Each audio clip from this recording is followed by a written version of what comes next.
제 서재에 여러 가지 주석책이 있습니다. 주석은 성경의 말씀들을 해석한 그런 말씀책입니다. 그 주석 중에 매튜 헨리 주석이라는 책이 있습니다. 이 매튜 헨리라는 주석가는 지금으로부터 350년 전의 인물입니다. 그는 아주 성경에 대해서 깊은 연구와 아주 성령이 충만한 영성가였습니다. 그는 목회자였고 부흥사였습니다. 하루는 예배를 드리고 집으로 돌아오는데 갑자기 강도가 나타났습니다. 가진 것 다 빼앗겼습니다. 빼앗긴 것도 모자라서 몸에 큰 상처를 받았습니다. 넋놓고 앉아 있는데 그는 늘 성경 말씀을 붙잡고 목회를 열심히 하고 하나님의 뜻대로 살아가려고 놓을 은혜 중에 있는 나에게 왜 이런 고난이 생겼을까 생각하는데 갑자기 가슴 깊은 곳에서 뜨거운 기운이 돌아오면서 자기가 미처 생각하지 못했던 것들이 깨달아지기 시작했어요. 그리고 그는 이렇게 깨달은 걸 고백합니다. 하나님, 다른 곳 갔던 게 아니라 하나님께 예배드린 후에 돌아오다가 강도 만나게 된 것 감사합니다. 강도에게 이것저것 다 빼앗겼지만 아직도 가진 것이 있음에 감사합니다. 강도에게 몸도 상했지만 생명을 빼앗기지 않은 것 감사합니다. 아니, 나 자신이 강도가 되지 않고 목회자가 되어 강도짓 한 저 사람을 용서할 수 있게 해주셔서 감사합니다. 저는 이 매튜 헨리 주석의 이야기를 읽다가 문득 나라면 그럴 수 있었을까? 라는 생각이 제 마음속 깊은 곳에서 일어났습니다. 하나님, 과연 저는 매튜 헨리 목사님처럼 그럴 수 있을까요? 근데 제 마음 깊은 곳에 이런 하나님께서 하시는 세미한 음성이 들렸어요. 그렇게 하라고, 그렇게 할 수 있도록 그런 믿음 달라고 의지하며 사는 게 신앙생활 아니겠니? 그러는데 문득 깨닫는 생각이 있었어요. 여러분, 지난주부터 얼마나 코로나가 급증합니까? 마스크를 쓰고 어딜 가야 돼요. 그런데 하나님께서 주신 깨달음 하나가, 야, 너 지난 1년 동안 감기 걸린 적 있니? 문득 그런 생각이 들었어요. 여러분, 한겨울에 해마다 한두 번은 감기에 들려요. 얼마 전에 제 아내가 하는 얘기가 생각이 났습니다. 목사님, 요즘에요, 감기 환자가 없어서 병원이 어렵대요. 마스크를 쓰므로 감기 바이러스를 예방해서 감기 걸리는 환자가 없다는 겁니다. 그렇지. 우리가 놓치고 잊고 사는 것 깨달아서 감사하면 그것이 어떠한 여건과 환경 속에서도 하나님의 진정한 뜻을 깨닫게 되는 통로가 되고 은혜가 되고 축복이 되는 것이 아닌가. 여러분, 환난 중에 감사하고 고난 중에 감사하고 역경과 시련 중에 감사할 수 있는 그런 믿음의 사람들이 저와 여러분이 되기를 축원합니다. 여러분, 질문 하나 드리겠습니다. 세상은 점점 어떻게 변해갈까요? 우리가 살고 있는 이 세상이 어떻게 변해갈까요? 한마디로 정의한다면 불신과 의심의 세상으로 변해갈 겁니다. 코로나 4차 유행이 시작됐습니다. 이제 어디를 가든 온도 측정해야 돼요. 어디를 가든지 세정제를 부어 손에 닦아야 돼요. 어디를 가든지 QR코드를 찍든지 자기 주소를 적든지 전화를 해서 자기가 왔다 갔음을 증명해야 돼요. 수많은 안전장치를 하지만 누구도 신뢰할 수 없는 그런 상황이 되어버렸습니다. 서로를 불신하여 우리도 서로를 안전하고 배려하기 위하여 마스크를 씁니다. 악수 대신에 주먹 인사를 합니다. 고개 인사를 합니다. 함께 밥 먹으면서도 칸막이를 놓습니다. 모두 의심의 시대에 살고 있습니다. 저희 노예의 목사님 7분이 한 달 전에 격리되셨어요. 그분들이 어떤 식당에 가서 식사를 하는데 의심 환자가 되어서 검사를 했는데 7분 중에 4분이 괜찮고 3분이 의심 증상이 생겨서 격리를.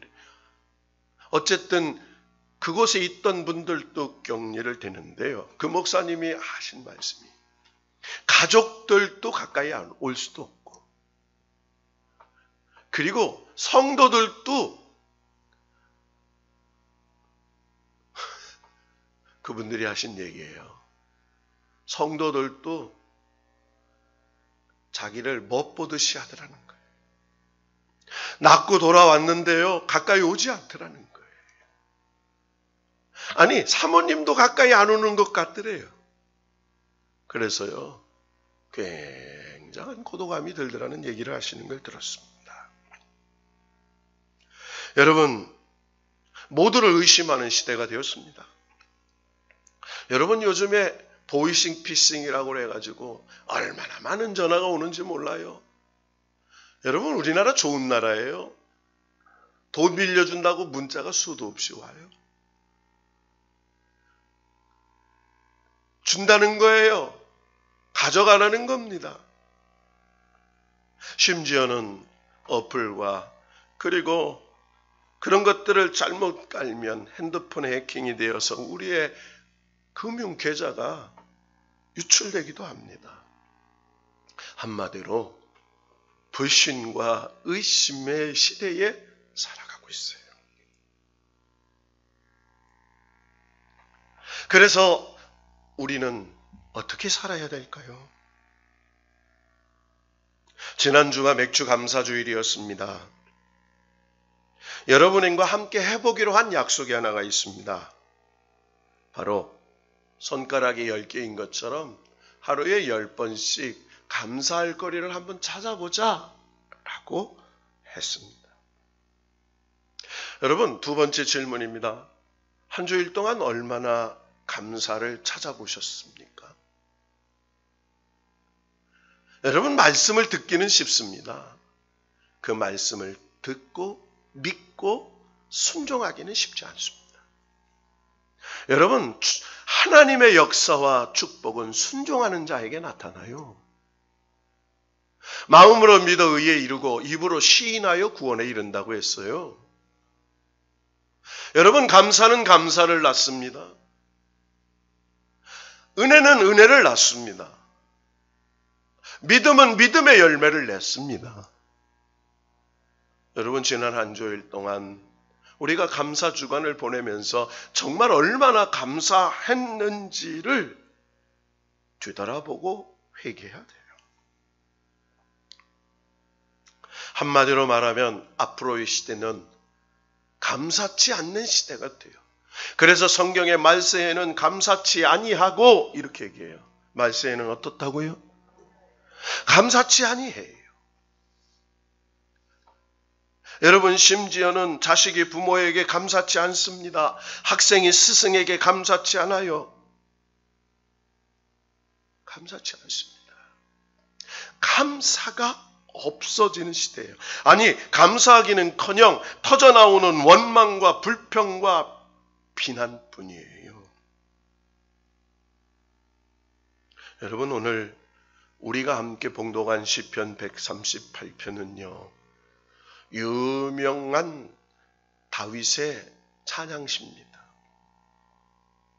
특별히 다윗이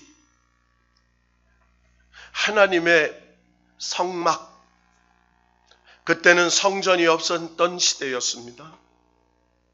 하나님의 성막, 하나님의 언약궤가 없습니다. 그래서 자기가 지을 왕궁에 자기의 장막에 들어가지 않고 침상에 눕지 않고 그는 하나님의 법궤, 언약궤가 들어오기를 간절히 기다리면서 그는 따뜻한 침상에서 자지 않습니다. 하나님이 언약궤가 돌아오기를 기다리고 있습니다. 여러분, 하나님의 언약궤가 엘리 제사장 때에 블레셋과의 전투에서 그의 두 아들이 들고 나가 하나님의 법궤를 빼앗기죠. 다곤의 신상 앞에 놓였다가 하나님의 역사로 하나님의 언약궤가 돌아왔어. 기럇 여아림에 안치되고 오베네돔의 집에 거하다가 이제 하나님의 성전이 돌아오기를 간절히 기다리는 다윗에게 하나님의 성전이 돌아오고 있다는 소식이 들립니다. 그때 다윗이 하나님의 성전을 맞이하기 위하여 성 밖에 나갑니다. 여러분, 왕입니다. 그 왕이 하나님의 성궤, 법궤, 언약궤가 돌아오니까 너무 기뻐서 덩실덩실 춤을 춥니다. 덩실덩실 춤을 추다가 아랫도리가 내려갔어요. 여러분, 생각해 보세요. 얼마나 정신없이 좋고 춤을 췄으면요, 아랫도리가 내려갔어요. 그러니까 사람들, 왕인데요, 사람들 앞에 하체가 드러나니까 그것을 성 창문에서 바라보던 그의 아내 미갈이 그를 조롱합니다. 하나님의 언약궤가 돌아오는 그 모습을 얼마나 기뻐한 다윗의 그 진정성을 보지 못하고 오히려 자기 남편이 왕이 말이야 백성들, 미천한 사람들 앞에 춤추다가 바지가 내려가는 그런 숙제를 당하는 모습을 보고 비웃는 거예요. 여러분, 이 사건으로 다윗은요, 평생 그의 아내를 가까이 하지 않습니다. 여러분, 어쨌든 그때 하나님의 법궤, 언약궤가 돌아올 때에 이 찬양시를 부르면서 하나님께 영광을 돌렸던 감사시예요. 오늘 1절에 보면 이런 찬양이 나옵니다. 내가 전심으로 주께 감사하며. 어떻게 감사해요? 전심으로라는 말은 한 마음으로, 마음이 나누어지지 아니하고 한 마음, 내 마음과 뜻과 정성을 향하여 주께 한 마음으로 감사한다는 거예요. 그러면서 다윗은 하나님 앞에 고백을 합니다. 주의 성전을 향하여 예배하며 주의 인자하심과 성실하심으로 말미암아 주의 이름에 감사하오리니 이는 주께서 주의 말씀을 주의 모든 이름보다 높게 하셨음이라. 여러분, 다윗이 감사하는 건 다른 게 아니에요. 주의 인자하심과 성실하심으로 말미암아. 이걸 구약성경 히브리어는 헤세드라고 써 있어요. 하나님의 인자하심과 사랑하심이에요. 하나님이 나를 변함없이 내가 실수할 때나 내가 잘못할 때나 내가 하나님 뜻대로 살지 못할 때도 여전히 인자하심으로 여전히 성실하신 그 사랑과 은혜로 나를 기다려주시는 그 놀라우신 그 자애하심을 표현합니다. 주의 이름으로 감사해, 주의 말씀으로 감사해.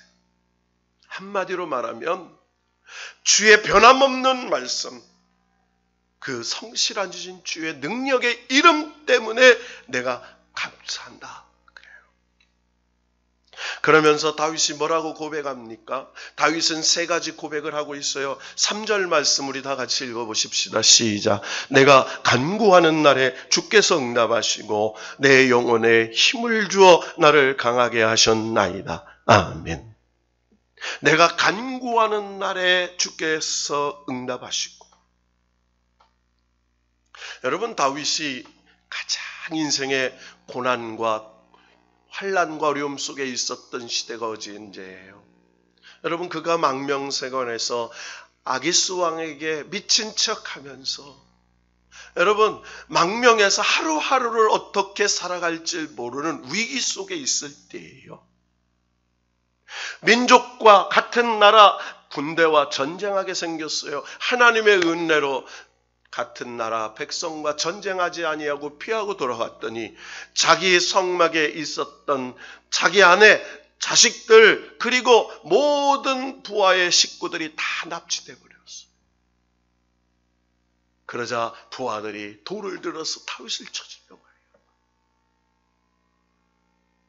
가난한 자, 억눌린 자, 핍박받는 자, 억울한 자, 다윗을 따르던 그 용사들이 이제 다윗을 배반하고 다윗을 죽이려고 합니다. 그때 다윗이 환난 날에 하나님 앞에 간구하기 시작합니다. 그때 하나님께서 응답하셔서 다윗아 쫓아가라. 그러면 그들을 찾으리라 얘기해요. 여러분, 다윗은 언제나 어떤 상황 속에서도 하나님 말씀을 붙잡습니다. 여러분, 환경을 보면 불평과 불만이 나올 수밖에 없어요.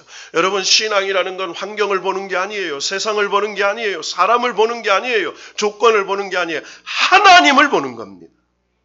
여러분, 하나님을 바라볼 수 있기를 바랍니다. 내가 약해지고 내가 힘들어질 때마다 하나님을 바라보면 하늘의 문이 열렸어. 내가 알지 못하는 신령한 은혜와 내가 깨닫지 못하는 하늘의 능력으로 우리를 새롭게 하시는 역사가 일어나게 될 줄로 믿습니다. 다윗은 고백합니다. 자기의 인생을 돌아봤어요. 다윗은 베들레헴 2세의 8번째 막내 아들로 태어났습니다. 그는 미천한 목동이었습니다. 아버지, 형제들조차 인정해주지 못하는 어린 소년이었습니다. 그러나 하나님께서 그를 택하셨습니다. 그에게 기름을 부었습니다. 왕이 되면 앞길이 형통하고 일사천리로 모든 것들이 만사형통할 줄 알았습니다. 그러나 그가 기름 부음 받은 이후에 10년이 넘는 상황 속에 그는 도망자 인생이 됩니다. 여러분, 왜 하나님께서는 다윗을 단련하실까요? 하나님께서 왜 환난을 주셨을까요? 시련을 주셨을까요? 유명한 고백이 있습니다. 그를 단련하신 후에 정금 같은 하나님의 축복의 그릇으로 쓰시기 위함인 줄로 믿습니다. 하나님은 그를 단련하셨어요. 그대로는 안 돼요. 그 모습으로는 안 돼요. 그 믿음으로는 안 돼요. 그래서 하나님이 쓰시기에 합당한 그릇, 하나님이 축복하시기에 아름다운 그릇, 하나님이 담으시기에 거룩한 그릇으로 그의 모든 불순물들을 제거하는 연단의 과정을 겪으셨어요. 다윗은 되돌아보니까 다 하나님의 인도하심과 섭리하심이 있었어요. 그래서 다윗은 이렇게 고백합니다. 내가 사망의 음침한 골짜기를 다닐지라도. 여러분, 예수 믿는다고 환난이 없는 게 아니에요. 예수 믿는다고 질병이 없는 게 아니에요. 예수 믿는다고 만사형통하는 게 아니에요. 우리 앞에 사망의 음침한 골짜기가 놓일 때가 있어요. 그러나 예수 믿는 우리에게는 해를 당치 아니하시고 사망의 음침한 골짜기에서 해를 당치 않은 것은 주께서 나와 함께 하심을 믿는 거예요. 주의 막대기와 지팡이가 나를 안위해 주실 줄로 믿는 거예요. 주님이 나와 함께 하세요. 원수의 목전에서 상을 베풀어 주셨어. 두렵지 아니하고, 그리고 무섭지 아니하고 평강과 은혜 가운데에 하나님 주시는 만찬을 즐길 수 있는 은혜를 누리는 거죠. 다윗은 돌아봤어요. 그의 인생 걸음걸음마다 하나님께서 함께 하시는 인생이었어요. 여러분, 우리는 잊지 말아야 될 게 있습니다. 하나님이 여러분과 함께 하신다는 사실이에요. 하나님이 여러분의 가정과 자녀들과 함께 하신다는 사실이에요. 여러분의 자녀들이 어떤 형편에 있든지 하나님은 그를 만들고 가고 계세요. 하나님은 그를 붙잡고 계세요. 기가 막힐 웅덩이에서 건져주시고 하나님께서 그를 의로운 손으로 붙잡아 주셨어요.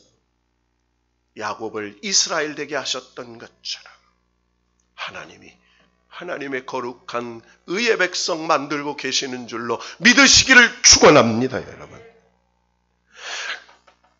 다윗은 언제나 과거를 들어보며 그 환난 날에 한 가지 한 게 있어요.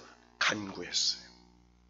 그는 원망하지 않습니다. 불평하지 않아요. 하나님께 기도의 간구를 드렸어요. 여러분, 다윗은 환난을 만날 때 감사의 기회로 삼았어요. 여러분, 우리의 삶에 시련과 고난이 생기면요, 하나님 앞에 감사의 기회로 삼을 수 있기를 바랍니다.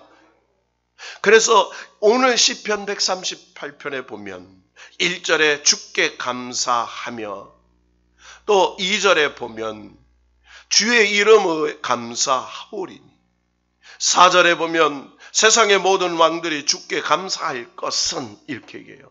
계속해서 다윗은 환난 중에 있을 때마다 이 환난은 내 감사를 회복할 기회로 삼았어요. 감사하라는구나. 하나님이 더 좋은 것들을 주시려고 이 환난을 통해서 환난이 변하여 은혜가 되고 고난이 변하여 축복이 되고 시련이 변하여 기적이 되는 하나님의 역사를 주실 기회로 삼았어요. 여러분, 하나님은 우리를 역전승시켜 주실 줄로 믿습니다. 여러분, 환경을 바라보면 불평이 나온다고 했죠. 주님을 바라보면 감사가 나옵니다. 신앙은 둘 중에 선택을 하며 사는 것입니다. 현재 어려워 누리지 못한다면 그 어려움을 주께서 풀어주실 것을 믿고 감사하라는 거예요. 따라합시다. 어려움을 풀어주실 줄로 믿고 감사하라. 그래서 다윗은요, 자기의 삶을 되돌아보니 환난 날에 내가 감사를 회복한 기회로 삼았고 감사해야지. 여러분, 이 시대에 가장 필요한 게 뭔지 아세요? 감사를 회복하는 거예요. 얼마나 어려운 시대입니까? 세상을 보세요. 여러분, 전쟁이 있어서 어려운 게 아니에요. 더 영적인 전쟁이 판을 치고요. 우리를 미혹하는 사단의 영이 우리를 우는 사자처럼 우리의 자녀들을 삼키려고 덤벼드는 이 흑암의 세대에 우리가 깨어 근신하며 하나님 앞에 하나님 백성으로 하나님 믿는 성도로 예배하며 하나님 말씀 들으며 살아갈 수 있는 기회를 제공하신 하나님께 감사를 회복하는 저와 여러분 되시기를 축원합니다, 여러분. 두 번째로는 그는 환난 날에 기도의 응답의 기회로 삼았어요. 여러분, 우리가 환난이 당기고 어려움 당할 때요, 사람들은요 세 가지 합니다. 첫째는 원망하고 불평에 낙심해서 믿음의 자리에서 떠나갈 때가 있어요. 두 번째로는 우리가 하나님 앞에 환난이 닥치면 사람의 방법으로 해결해 보려고 인간적인 수단과 방법을 동원할 때가 있어요. 여러분, 그러면 꼬이고 더 꼬이고 더 꼬입니다. 여러분, 풀 수 있는 것, 문제를 내신 하나님만이 풀어주실 수 있는 거예요. 여러분, 문제 속에는 반드시 해답이 있어요. 여러분의 인생과 어려움 속에는 반드시 하나님의 응답이 있어요. 그래서 다윗은 환난 날에 응답의 기회로 삼았어요. 그래서 환난 날에 기도와 응답의 기회로 믿었어요. 여러분, 이 시대가 어떤 시대예요? 여러분, 하나님이 응답하신다고 믿고 하나님께서 역사하신다고 기도와 간구의 때라고 믿습니다. 그는 하나님 앞에 간구합니다. 그랬더니 하나님께서 영혼의 힘을 주었다고 말해요. 어디에 힘을 줘요? 여러분, 내 영혼이 잘된 같이 범사가 잘되고 강건한 축복이 있어요. 하나님의 축복의 역사는 순서가 있어요. 봄이 지나가야 여름이 오고, 여름이 지나가면 가을이 오고, 가을이 지나가야 겨울이 오는 것처럼, 자연의 이치처럼 영적인 축복의 이치도 질서가 있어요. 내 영혼이 잘됨 같이. 그래서 하나님이 먼저 우리를 소성시킬 때는요, 영혼의 힘을 주세요. 여러분, 육체의 연약함과 질병과 시련 중에 있어요. 하나님 앞에 먼저 이렇게 기도하세요. 하나님, 내 영을 소성시켜 주시옵소서. 내 영혼에 힘을 주셔야 돼요.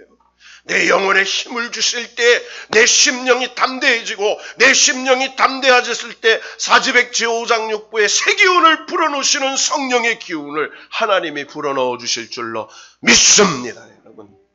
그래서 다윗은요, 하나님께 내 영혼을 힘을 주실 줄로 믿고, 기도의 응답을 주실 줄로 믿고 기도를 했어요. 세 번째로는 다윗은 환난 속에서 자신의 연약함과 한계를 깨달았다고 고백합니다. 우리 6절 말씀 다 같이 한번 읽어보십시다. 시작. 여호와께서는 높이 계셔도 낮은 자를 굽어 살피시며 멀리서도 교만한 자를 아심이니이다. 할렐루야. 여러분, 낮은 자를 굽어 살피신다는 말은 하감한다, 이런 말이에요. 굽어 살핀다, 마음을 둔다라는 뜻입니다. 여호와께서는 높이 계셔도 심령의 상태를, 낮은 겸손한 자는 하나님의 마음을 끌게 된다는 거예요. 은혜를 받을 준비가 된 자라는 겁니다. 하나님 없이는 나는 살 수 없습니다. 하나님이 나를 도와주셔야만 삽니다. 하나님이 우리의 자녀들을 도와주셔야 합니다. 하나님이 내 인생을 책임져 주셔야 합니다. 하나님의 의로운 손이 나를 붙잡아 주셔야 합니다. 다윗은 환난을 만날 때마다 자신의 모습을 돌이켜보면서 교만의 거품을 빼고, 자랑의 거품을 빼고, 하나님 관계, 인간 관계, 세상 관계에 혹시 내가 잘못한 것은 없는지 되돌아보며, 그래서 환난은 내 믿음의 인격을 새롭게 하는 과정으로 믿었어요. 그래서 하나님께서 나를 믿음의 환난의 용광로에 넣어서 내가 하나님께서 쓰시는 의의 그릇, 그래서 여러분, 시팀나무, 아카시아 나무로 조각목을 잘라서 정금을 입혀서 여러분 하나님의 거룩한 법궤를 만드시고 하나님의 거룩한 떡상을 만드셨던 것처럼 쓸모없는 가시나무, 아카시아 나무 같은 나를 자르고 다르고 성령의 악에 불러 붙여주셔서 하나님의 말씀을 담는 하나님의 언약궤로 우리를 만들어주신 줄로 믿습니다. 내 마음에는 하나님의 말씀이 담겨있는 언약궤예요. 그래서 다윗은 환난 속에 나의 연약함을 깨달았어요. 여러분, 겸손은 나 자신의 무지함을 철저히 깨달을 뿐만 아니라 하나님의 공의를 다시 한번 가슴에 새기는 것입니다. 여러분, 겸손은 비굴이 아닙니다. 겸손은 하나님 앞에서의 행위입니다. 비굴은 인간 앞에서 하는 행위입니다.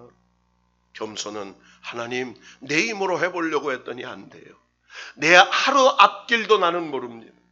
내일 일은 날 몰라요. 하루하루 살아요. 하나님 은혜로 살다고 인정하실 때 하나님이 나를 채워주시고 보태주시고 역사하셨어. 나의 부족함이 하나님의 온전함으로 역사하실 줄로 믿습니다.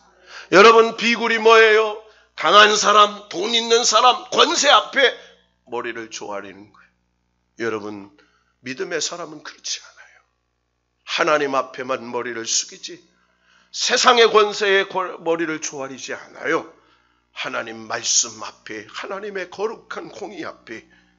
그래서 여러분, 오늘 말씀을 통해서 뭐라고 말씀하십니까? 7절 말씀 다 같이 읽어보십시다. 시작. 내가 환난 중에 다닐지라도 주께서 나를 살아나게 하시고 주의 손을 펴사 내 원수들의 분노를 막으시며 주의 오른손이 나를 구원하시리이다. 할렐루야. 환난 중에 나를 다닐지라도, 바울은요, 이 다윗은요, 세 가지 감사의 고백을 했어요. 내가 과거에 환난 중에 다닐지라도 주께서 나를 살아나게 하셨구나. 이걸 기억하고 있어요. 주께서 나를 환난 속에 살아나게 하셨어. 그러면서 하는 게 뭡니까? 주의 손을 펴사 내 원수의 분노를 막아줬어요. 내 원수의 분노를 막아줄 분은 주님밖에 없다고 인정하는 거예요. 그러면서 주의 오른손이 나를 구원하실 줄로 믿어요. 그래서 이 시편 138편 오늘 7절 말씀은요. 여러분 1절에 내가 전심으로 주께 감사하며 주께 찬송하리이다. 2절에 주의 이름으로 감사하오리니, 이 계속된 이 표현, 사용된 동사 영어 표현으로 말하면 의지미래예요. 과거의 환난 중에, 지금의 역경 중에 지켜주셨던 그 하나님이 앞으로 내 삶의 미래에도 하나님이 그 환난 중에 건져주시고 나를 지켜주시고 책임져 주실 줄로 믿는 의지미래, 이게 소망이에요. 이 소망을 믿음으로 확증하고 있는 거예요. 그래서 이 영어 성경에 보면 I will praise you 이렇게 말, I will give you thank you 이렇게 말합니다. 내가 감사하오리니 이렇게 얘기해요. 이미 응답되지 않았어요. 그런데 앞으로 그렇게 될 줄로 믿고 감사하고 있는 거예요.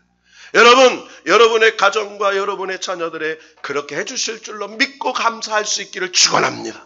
여러분의 부모들을 부르게 일으켜주시고 강하게 하시고 담답게 하실 줄로 믿고 감사할 수 있기를 축원합니다. 이것이 일종의 결단이요, 환난에 불구하고 나는 전심으로 주께 감사하리라고 작정하는 고백이에요. 여러분, 환난을 당하면 대부분 사람들은 예배드리는 걸 포기합니다. 이 판의 예배가 무슨 예배냐?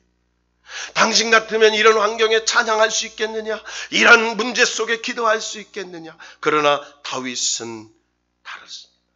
환난을 당하면 예배와 기도에서 후퇴하지만 다윗은 환난을 당하면 하나님의 성전으로 나가요.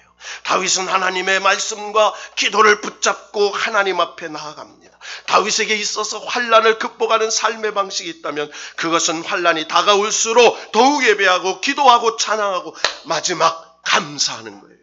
하나님이 나를 소망 중에 응답하실 줄로 믿고 따라합시다. 선불감사.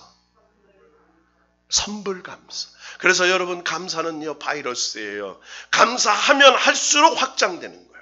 감사는 천국을 여는 열쇠입니다. 축복을 여는 열쇠예요. 그래서 여러분, 성경에 유명한 하박국 선지자도 우리가 너무나 알자면 그리 아니하신다 할지라도 모든 것을 다 갖고 계시는 여호와로 인하여 내가 즐거워하며 찬송할지로다 이렇게 얘기해요.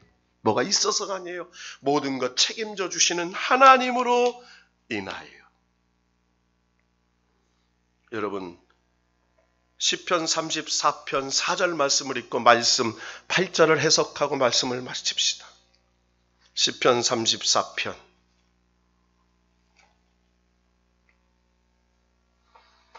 4절 말씀 한 목소리로 봉독합시다. 시작. 내가 여호와께 간구하매 내가 응답하시고 내 모든 두려움에서 나를 건지셨도다. 할렐루야. 내가 여호와께 간구하며 내가 응답하시고 내 모든 두려움에서 나를 건지셨도다. 여러분, 이 말을 딱 두 문장으로 코야합니다. 고통 중에 찬양하면 고통을 물리쳐 주십니다. 환난 중에 감사하면 환난을 물리쳐 주십니다. 이 말이에요. 이 다윗의 고백이에요. 그는요, 이 엄청난 시련과 역경 속에서도 그는요 하나님의 이름을 붙잡고요, 하나님의 말씀을 붙잡았어요. 그랬더니 하나님께서 마지막 8절 말씀으로 이렇게 축복하시고 보상해 주세요. 다 같이 읽습니다. 시작. 여호와께서 나를 위하여 보상해 주시리이다. 여호와여, 주의 인자하심이 영원하오니 주의 손으로 지으신 것을 버리지 마옵소서. 할렐루야. 여러분, 하나님은요 반드시 여러분의 믿음의 인내에 보상해 주시는 분이에요. 여러분, 우리의 간절한 하나님의 간구와 기도와 찬양과 감사에 보상해 주시는 하나님. 그래서 부르심의 상을 바라보라고 말하잖아요. 여러분, 하나님은요 반드시 응답하시는 분이에요. 따라합시다. 하나님은 반드시 나에게 보상해 주십니다. 할렐루야. 옆사람, 하나님은 당신에게 반드시 보상해 주십니다. 할렐루야. 여호와의 주의 인자하심이 영원하니 주의 손으로 지으신 걸 버리지 않아. 야, 하나님은요 나를 버리시지 않아. 그래서 에레미야 3장 21절에 보면 그것이 오히려 나의 소망이 되었음은, 환난과 시련이 나의 소망이 됐어요. 그 이유는 에레미야가 3장 23절에 보면 이것이 마침마다 새로우니 주의 성실하심이 크시리소이다. 주의 성실하심이 뭐예요? 약속하신 언약을 반드시 지켜주시는 분이에요. 에레미야가 3장 26절에 사람이 여호와의 구원을 바라고 잠잠히 기다림이 좋더라. 잠잠히 기다림이 좋더라. 하나님이 구원해 주실 줄 거예요. 여러분, 이 시대에 가장 필요한 것이 건강입니다. 이 시대에 가장 필요한 것이 물질이 있어야 합니다. 이 시대에 가장 필요한 것들이 청년들의 직장이 있어야 합니다. 맞습니다. 모두 필요한 것입니다. 그러나 이 모든 필요를 제공하시는 분이 하나님이십니다. 그 하나님께 우리가 이 환난과 시련과 역경 속에 감사할 때, 다 감사치 않고 원망할 때 하나님 감사합니다. 소망으로 이루어 주실 줄로 믿고, 환난 중에 응답하실 줄로 믿고 주의 성실하심을 믿기 때문에 감사합니다. 여러분, 우리의 마음의 불편을 잠재우시고 우리의 마음의 불만을 잠재우시고 입술에 다시 한번 감사를 회복해서 이 7월 감사의 달에 새 역사, 새 은혜, 새 소망, 새 축복이 일어나게 되는 놀라운 하나님의 역사가 시작되었다고 믿고 승리하는 우리 예수주 비전교회 모든 성도들이 되기를 주님의 이름으로 축복합니다.